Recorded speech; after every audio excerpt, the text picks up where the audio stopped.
నమస్తే, welcome to our channel. నేను రవీంద్ర బాబు. నవ్యాంధ్రకు పట్టినటువంటి అతి పెద్ద దరిద్రం వ్యవస్థీకృత ఫేక్ న్యూస్. దాని ఆధారంగా సాగే కులాల కొట్లాట, సమాజంలో శాంతి భద్రతలను కాపాడటం, ఉపాధి అవకాశాలను సృష్టించటం ఎంత ఇంపార్టెంటో, ఎంత ముఖ్యమో, కులాల మధ్య సామరస్యాన్ని నిలబెట్టడం కూడా అంతే ముఖ్యం, వెరీ ఇంపార్టెంట్. కానీ దురదృష్టవశాత్తు రాజకీయ లబ్ధి కోసం, అధికారం కోసం కొన్ని శక్తులు, కొన్ని వర్గాలు, సామాజిక వర్గాల మధ్య విషం చిమ్మటమే పరమావధిగా పెట్టుకున్న సంఘటనలు వెలుగులోకి వస్తా ఉన్నాయి. ఒక నిర్దిష్టమైనటువంటి కులంపై వ్యతిరేకతను పెంచటానికి తాము ఏ స్థాయికి దిగజారుతున్నామో, సమాజానికి ఎంతటి కీడు చేస్తున్నామో కూడా మర్చిపోయి తమ నగ్న స్వరూపాన్ని రోడ్ల మీదకు తెస్తున్న ఇలాంటి వారిని అస్సలు మనుషులు అని అనవచ్చా అన్న ప్రశ్న ఇప్పుడు సగటి మనుషుల నుంచి వస్తా ఉంది. ఈ వీడియోలో ఆ విశేషాలు వివరిద్దాం. కమ్మ డిఎస్పీల నుంచి కమ్మ డిఎస్సి వరకు ఈ తరహా కుల రాజకీయం నిన్న మొన్న పుట్టింది కాదు. 2019 ఆ ఎలక్షన్ టైంలో ఇలాంటి వ్యూహాత్మకమైన కుట్రలను ఒక పార్టీ అమలు చేసింది. అప్పట్లో కమ్మ డిఎస్పీలు అంటూ పోలీస్ నియామకాల్లో ఒకే సామాజిక వర్గానికి పెద్దపీట వేశారు అన్న రీతిలో అడ్డగోలుగా పెద్ద ఎత్తున, భారీ ఎత్తున ప్రచారం క్షేత్రస్థాయిలో చేశారు.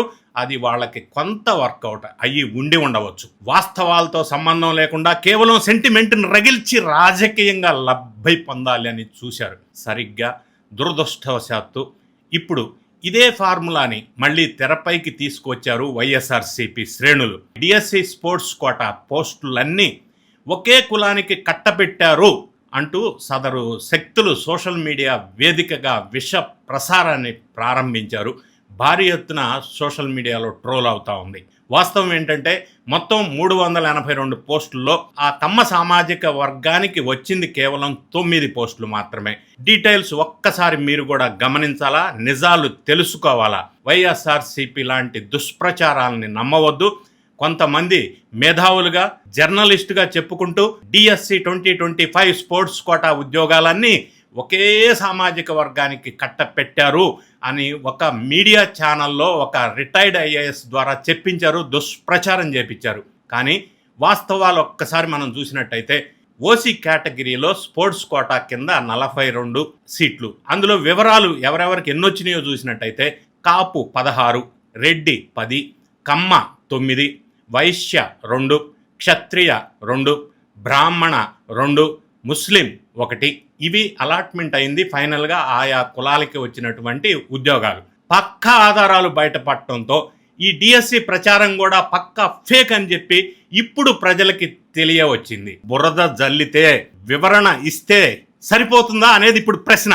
అయితే ఇలాంటి తప్పుడు ప్రచారాలు జరిగిన ప్రతిసారి కేవలం ప్రభుత్వం కానీ, ప్రభుత్వ అధికారులు కానీ, లేదా విద్యాశాఖ అధికార గణాంకాలతో వివరణ ఇచ్చుకుంటూ కూర్చొని వివరణ ఇస్తూనే పోతే అసలు సమస్యకి శాశ్వత పరిష్కారం లభించదు అనేది నా అభిప్రాయం.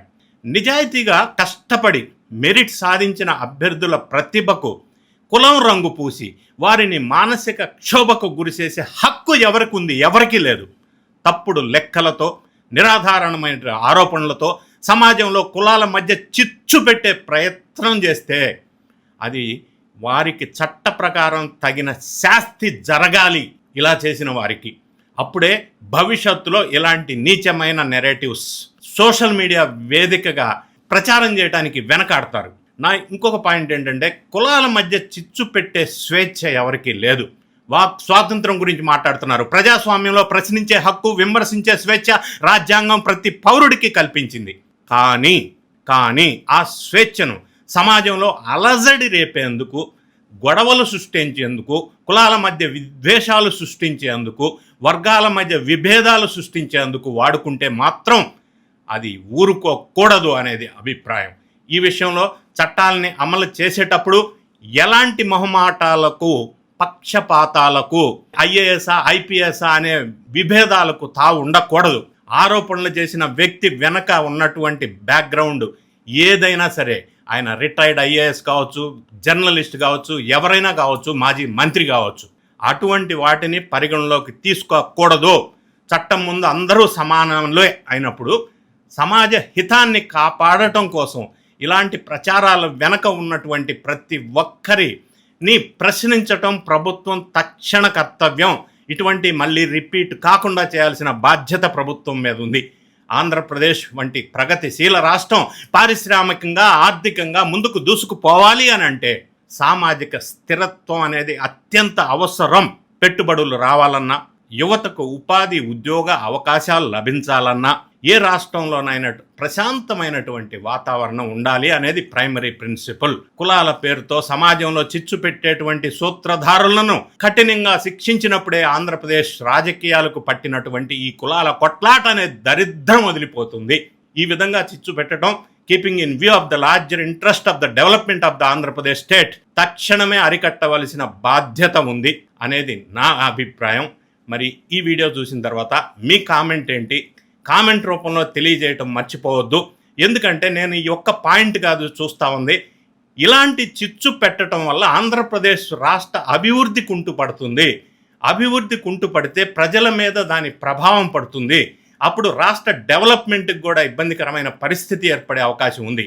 కాబట్టి కుల రాజకీయాలకి చిచ్చు పెట్టే వాళ్ళని వదలకూడదు. సోషల్ మీడియా వేదికగా ఇటువంటి దుష్ప్రచారాలని అంటే అబద్ధాలని ఫేక్ ఫ్యాక్టరీల నుంచి ప్రచారం చేస్తున్న వాళ్ళ మీద కఠినమైన చర్యలు తీసుకొని ఇక నుంచైనా ఫుల్ స్టాప్ పెట్టకపోతే ఇది తీవ్రమైన విపరీత పరిస్థితులకు దారితీస్తూ ఉంటుంది. మరి వీళ్లను చూసి కొంతమంది నిజము అని అనుకునే అవకాశం ఉంది.